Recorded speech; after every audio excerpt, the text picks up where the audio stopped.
No more FTXs. Consensus 2023 attendees discuss future of crypto custody. FTX's collapse reignites the self-custody debate with Consensus 2023 attendees in an excerpt from CoinDesk's first-ever Consensus at Consensus report.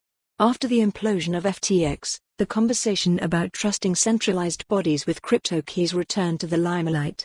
Several million customers are still waiting to reclaim somewhere between $1 billion and $10 billion worth of crypto assets tied up in the Bahamas-based exchange, according to the initial bankruptcy filings. The collapse reminded people that self-custodying your own digital assets, by keeping the cryptographic keys on their own computers, or a hardware device disconnected from the internet, or even written on a piece of paper locked in a safe, would spare consumers from being burned by schemes like FTX. This article is excerpted from CoinDesk's inaugural Consensus at Consensus report, the product of intimate, curated group discussions that took place at Consensus 2023.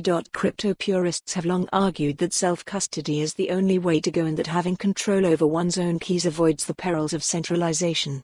But crypto users have often observed that custodying one's keys is nerve-wracking, as there are few recovery mechanisms in place if users lose their keys. A closed-door roundtable conversation at Consensus 2023 looked at how policymakers can create effective guidelines for consumer protection without undermining, and perhaps advancing, the crypto ethos of controlling your own assets.